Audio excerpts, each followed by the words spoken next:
What are we doing here? And where are we gonna go? It's like we just woke up one morning, and then it's welcome to the show. Don't ask any questions, just go with the flow. Make as much money as you can, and try your best not to get broke. Copy everything you see on the TV, from the hairstyles to the clothes, and don't think too often, just do exactly as you're told. And if you ever get confused, then just turn towards the alcohol.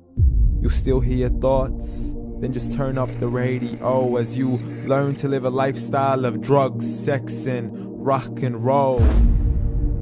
But in all honesty, I just need to know, is there more to the cycle than growing and getting old? Living and dying just to leave behind a happy home and a whole lot of property that somebody else is going to own. I just really need to know before the casket's closed, 'cause I'm not willing to gamble with my soul, nor am I ready to take any chances. These are just simple life questions, and I'm just searching for some answers. Like, what are we doing here? And what is our purpose? How did we get here, and who made us so perfect? And what happens once we go, or is this world all really worth it? Questions we don't answer because apparently we don't really have to. There's no purpose to this life and our existence is merely natural. Then in that case, please let me ask you, did you create yourself, or was it somebody else who had fashioned you? 'Cause you're a being that's impeccable, faultless and unparalleled. You're a product of supreme intelligence, and I'm merely being rational. For there isn't a camera on this earth that can come close to the human eye, nor a computer that can compete alongside the human mind. And if the whole world was to come together, we wouldn't be able to create a single fly. So many signs, yet we still deny. As science tries to justify that all this could come from none, when it's a simple sum. 0 plus 0 plus 0 cannot possibly ever give you 1. So from where did all this order come?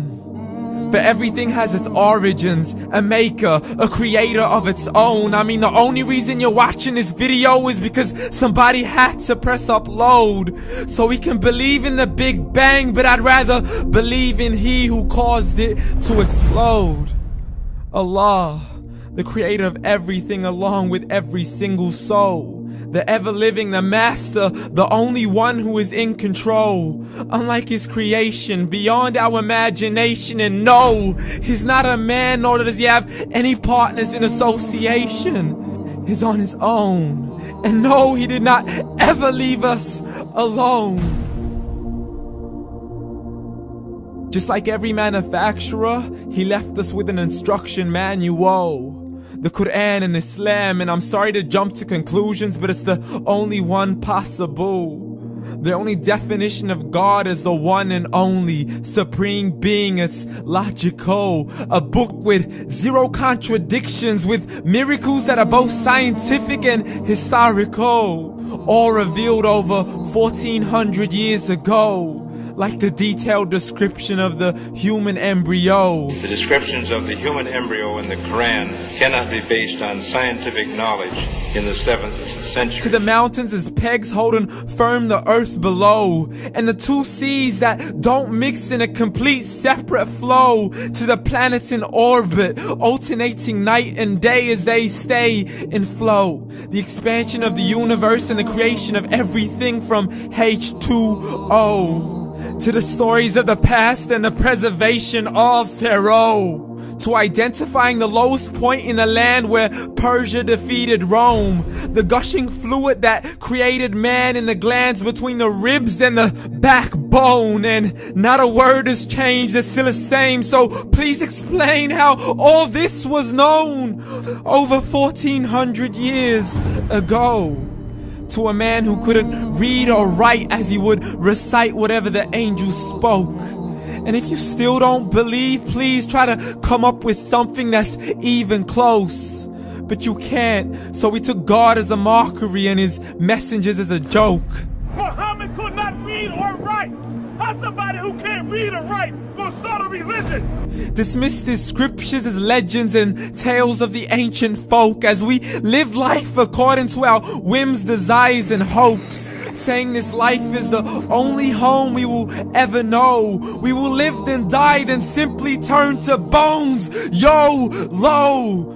Correction, after the grass dies, the rain arrives and it regrows, and Allah promises to do the same thing to your very soul and bring you back from your very fingertips to your toes, as the all-seeing supreme being watches us so close, and we are surely being tested in our wealth, our health, and our self, and everything that we've been blessed with. So believe, for we will surely be resurrected and be brought back to our Lord and account for every single deed, as He hands us our books and orders us to read. From the bad to the good and everything in between. You yourself are sufficient for your own accountability, so don't be mad at me. You are the one who thought He wouldn't come back to me. I gave you a whole life long to search after me, but you were busy in all that which was temporary. So read, and glad tidings to all those who believed. And if you disbelieve, read. And don't let that day be the first day you find out what your life really means. Read.